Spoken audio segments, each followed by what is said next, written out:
It's important to understand what the 5G is doing and what they say it's doing. We're told on the IEEE beamforming document that this technology cooked your eyes like eggs in World War II.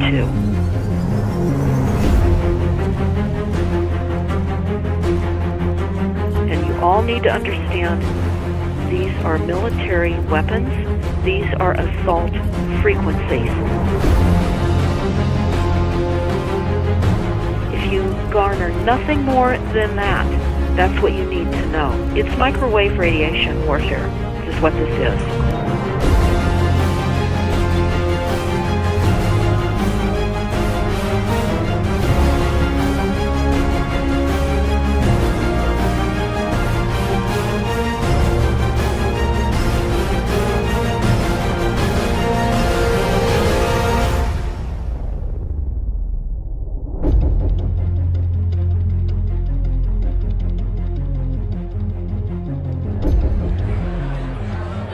Ladies and gentlemen, please join me in welcoming to the National Press Club Federal Communications Commission Chairman Tom Wheeler. It's an honor to be here at the National Press Club. The first generation wireless, 1G, was voice. The second generation, 2G, allowed both talk and text. The third generation, 3G, the internet, in a limited way. And today's technology, 4G, completed that digital migration.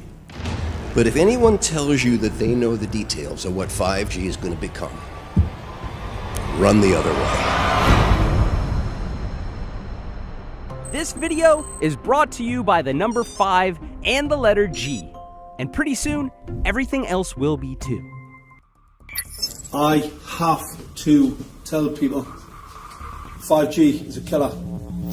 I'm Mark Steele. Anybody who hasn't heard me, I'm a weapons systems head-up display expert, one of the leading experts in the world. I've actually brought cover in relation to this, and the reason I became an expert was to invent them. What I'm going to say to you today, do not believe a single word I say. Not one. I want you to do your own research. You'll find it's absolutely terrifying. You got your body cover? Aye, I have. Oh, good lad. Right, because I'm talking to that. This 5G roll-up is a weapon system.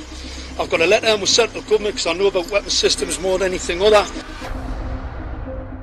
In Britain, in a place in the north of England called Gateshead, a scientist there called Mark Steele has been very publicly and actively warning people about the effects of LED streetlights, which he says in Gateshead are emitting now 5G. Right, what's the crack? Hey, lads. I'm just having a word with these Gateshead council workers about replacing these transmitters on these lights that are causing harm and assaulting the community. This is an existential threat to the economy, to the environment and humanity. Well, if these transmitters are everywhere, then everyone's at risk, surely.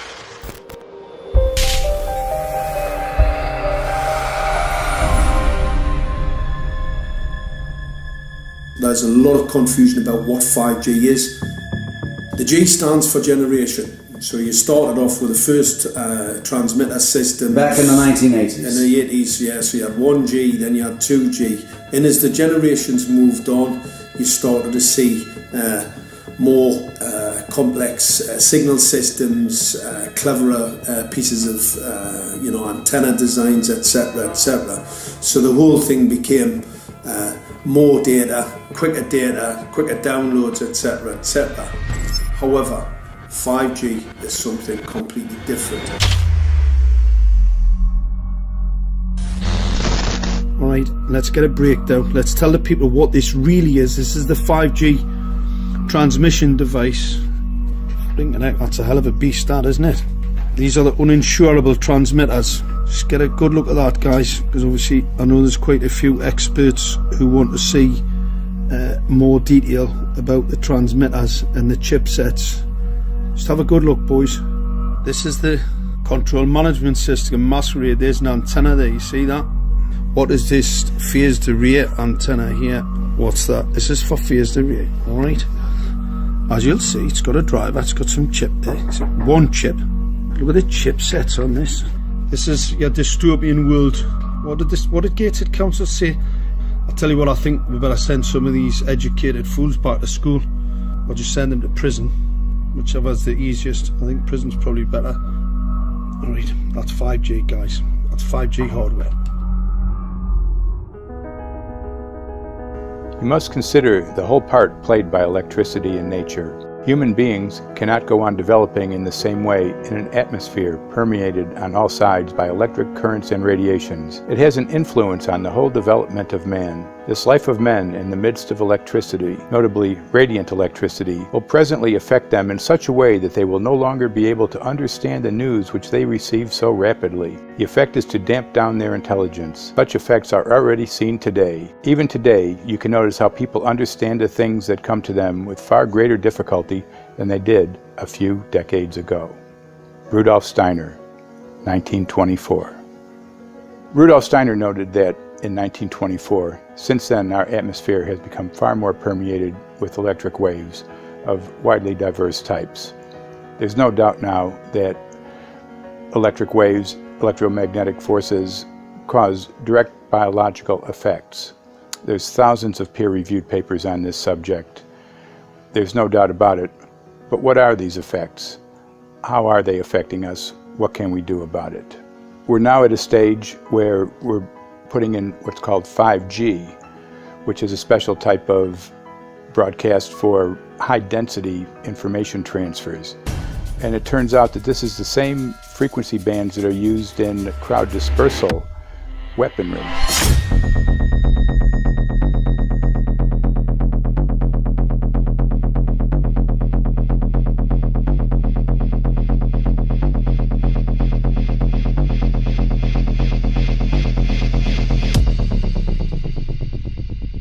5G, first and foremost, is densification. So it's significantly more transmitters at close proximity to a human, and it is also a sophisticated, illegal, unlawful transmitter. What I mean by that is it is a high gain dielectric lens antenna, and what that allows 5G transmitters to do is to 3D map its environment in your home.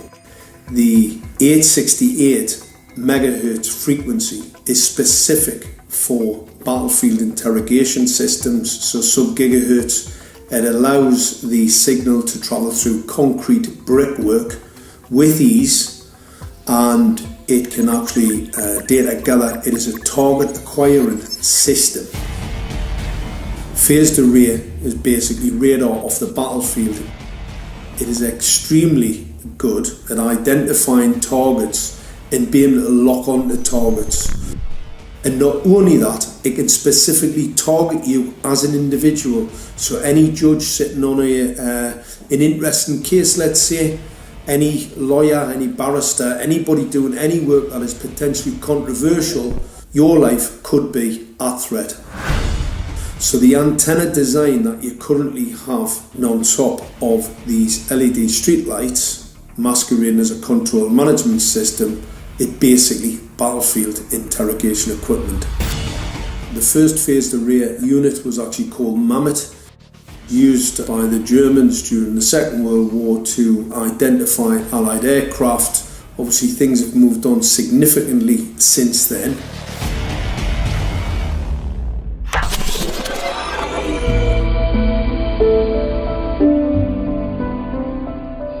Well, I joined the Royal Navy in 1960, and I specialised in microwave warfare. Radar, obviously, which uses microwave, but they don't just teach you radar, they teach you all about microwaves and other uses. So I understood about microwave warfare and how it can damage people, how it can harm people. Microwaves then were used as weapons, as they are today. It is a perfect stealth weapon, and when governments don't like a group of people, For instance, the ladies who protest at Greenham Common in England about the American missile base they camped, they were microwaved. We microwaved Catholics in Northern Ireland to make them sick. It goes on all over the world, and it's a weapon that you don't know you're being targeted, because the dose is very, very low, which is actually more dangerous than a high dose. It's very, very low, and it may take a year or two, but you can cause neurological damage and cancers with low-level microwaves, and you can make all your opponents sick. It's a perfect weapon for a government. Our impulses are being redirected. We are living in an artificially induced state of consciousness that resembles sleep. Their intention to rule rests with the annihilation of consciousness. We have been lulled into a trance. They have made us indifferent to ourselves, to others. We are focused only on our own gain. Please understand, they are safe as long as they are not discovered. Keep us asleep, keep us selfish, keep us sedated. Almost immediately, I had neighbours knocking on the door, talking about children bleeding from the nose. I had images posted on Facebook. And one neighbour in particular came to my door and mentioned the fact that since the LED street lighting had been installed, she was bleeding from the nose every single night. I thought it was unbelievable. However, I spoke to another neighbour who lived not far from the first lady who mentioned this, and she also confirmed that since the LED street lighting had been installed, she also had started to develop nosebleeds and had never had nosebleeds before in her life. That then put me on a journey to investigate. I measured microwave radiation levels from the transmitters on top of the LED streetlights. The basic 868 megahertz, it was significantly higher than the current Council of Europe 1815 resolution, which is a maximum of 600 millivolts. I've measured up to over 3,000 millivolts.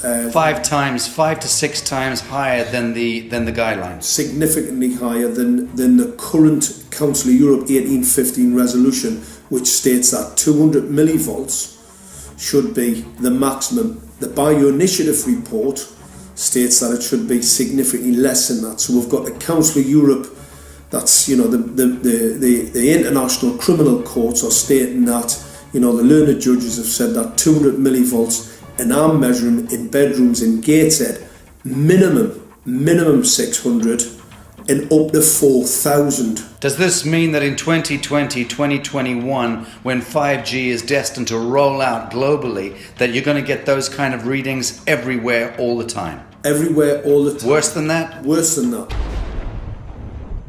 Yes, 5G will connect the Internet of everything. If something can be connected, it will be connected in a 5G world. Hundreds of billions of microchips connected in products from pill bottles to plant waterers, requiring massive deployment of small cells. We won't wait for the standards. Now, to make this work, the 5G build-out is going to be very infrastructure intensive. We must reject the notion that the 5G future will be the sole provenance of urban areas. The 5G revolution will touch all corners, and that's damn important. The interconnected world of the future will be the result of decisions we must make today.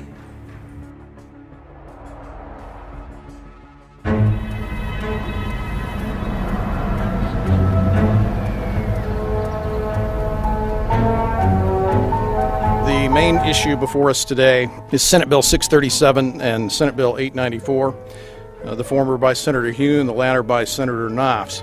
We're going to invite the first 4 witnesses in support of the legislation, and that would be John Jones with Sprint, David Lewis and Andy Emerson with at&t, Neil Krevda with Verizon, and Frank Alcavetti Jr. with T-Mobile. So be straight with me. Is it true? It could be. No, well, come very, on. Very no few cases. Proof There at was all. an unfortunate really a incident out in complicated Iowa. situation. Look, gentlemen, practice these words in front of the mirror. Although we are constantly exploring the subject, currently, there is no direct evidence that links cell phone usage to brain cancer.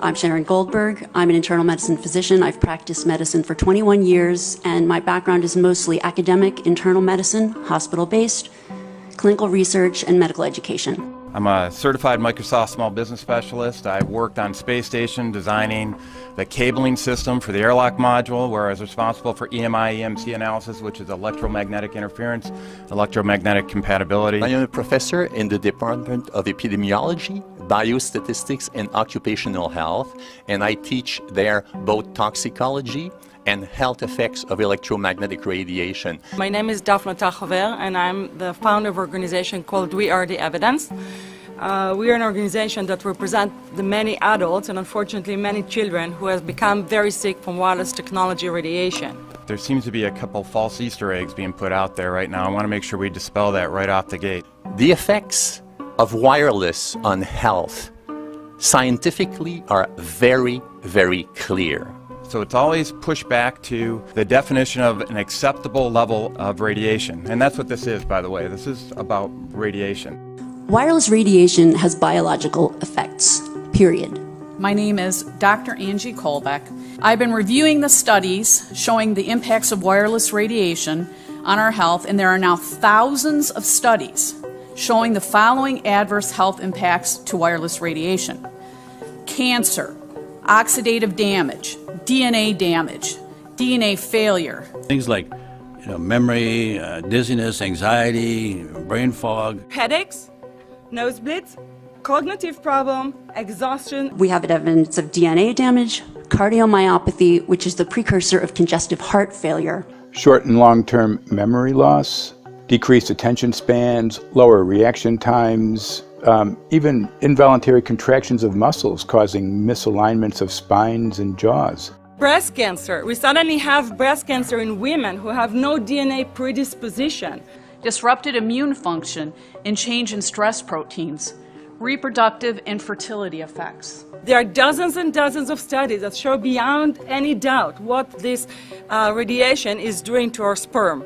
Now, if you take the cell phone out of your pocket, the sperm will recuperate within 3 to 4 months. What would not recuperate would be the damage to the DNA of the sperm. That is irreparable. The wife of the ex-governor of Indiana was diagnosed with glioblastoma. Same brain tumor Ted Kennedy had and John McCain had. Did you look at John McCain's scar? This is a cell phone brain tumor. LeBron James, one of our sports people, had a salivary gland tumor. That is another cell phone tumor. You didn't hear about it because immediately after that was discovered, he was paid by Samsung to become their spokesperson. We are seeing increases in brain tumors. We're seeing increases in Alzheimer's. We're seeing increases in all of the neurotransmitter diseases, ALS, Lou Gehrig's disease, Parkinson's. These are all disease systems that are known to be associated with low-level energy exposures. We talk about 24/7, around-the-clock exposure, wherever you are and your whole body. You never get away from it. And it seems from our studies that maybe your immune system can cope with for a time, but it will deteriorate. Then the irradiation will definitely damage cells at a deeper level, and the question is what will then happen? These are out of peer-reviewed papers, so these are not just hypochondriacs thinking that they're doing it. We're having real problems with this. This is no longer a subject for debate when you look at PubMed and the peer-reviewed literature. These effects are seen in all life forms: plants, animals, insects, microbes. So 5G is not a conversation about whether or not these biological effects exist. They clearly do. There is scientifically evidence that is so strong that you can be certain that the standards used by the SCC to manage health effects are wrong. We need to start measuring how much radiation are people being exposed to. before we roll out 5G, there are 4 kinds of electromagnetic fields that we know are harmful to human health. So radio frequency radiation, magnetic fields, dirty electricity, and electric fields, okay? Our exposure, any given person, and all humans are affected by EMFs. What is our exposure in a day? It's not one cell phone.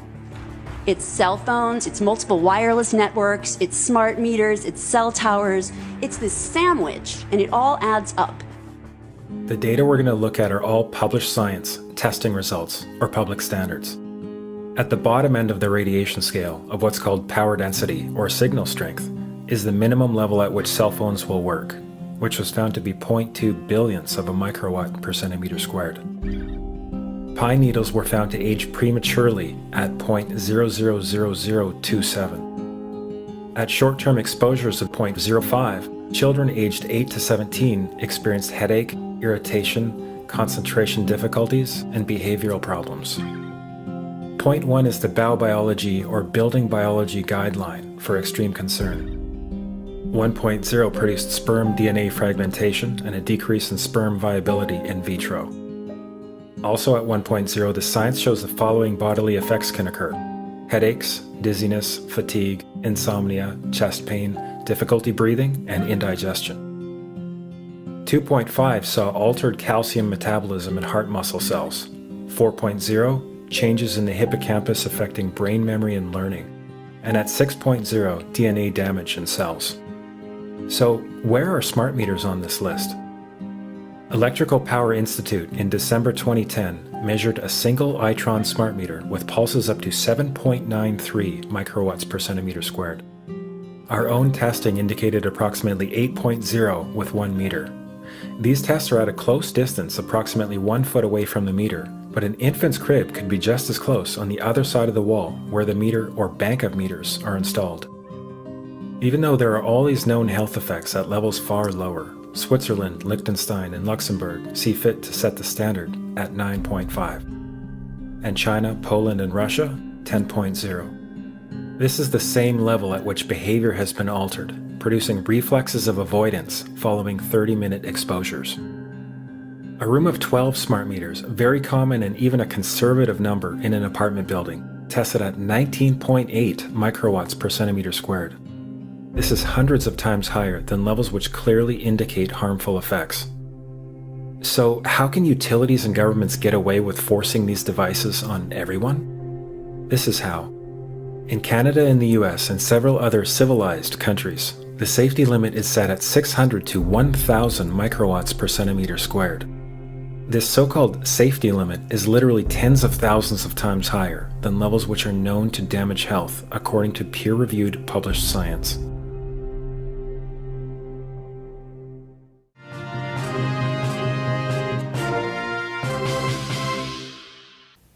Faster, better, more reliable internet. That's the promise of 5G technology, but there is also the peril. Health hazards associated with radio frequency that is higher also and requires more transmitters and antennas. And the stark, simple fact is the health hazards are unknown and unstudied. And that is a sign of neglect and disregard on the part of the Federal Communications Commission that seems unacceptable. There have been no answers so far. The FCC basically has said everything's fine, but in order to reach a conclusion about the health and safety of this new technology, we need facts. Mr. Chairman, thank you for having this hearing.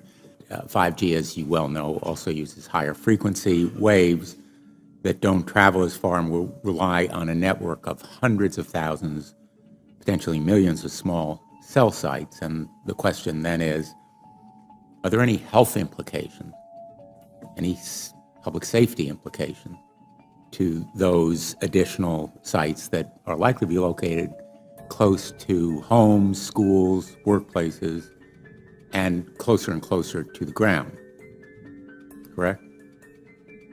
Correct, Senator. Yes.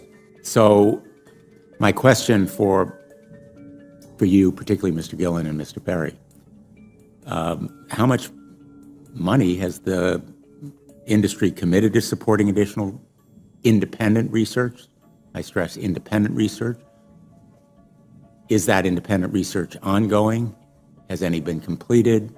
Where can consumers look for it? And we're talking about research on the biological effects of this new technology. Thank you, Senator. I think, thank you for your focus on the issue. Safety is paramount, and as you alluded to, we rely on the expert agencies, we rely on the findings of the FDA and others as to the requirements to keep all of us safe. There are no industry-backed studies, to my knowledge right now. Happy to visit with you as to what opportunities you think there needs to be more studies, and we're always for more science. We also rely on what the scientists tell us. So essentially, the answer to my question, how much money? Zero. I can certainly follow up with you, Senator. To my knowledge, there's no active studies being backed by industry today. Anybody else know of industry commitments to back research, fund it, support it, to ascertain scientifically the health effect? No, I'm not aware of any. So there really is no research ongoing. We're kind of flying blind here, so far as health and safety is concerned. Thank you, Mr. Chairman.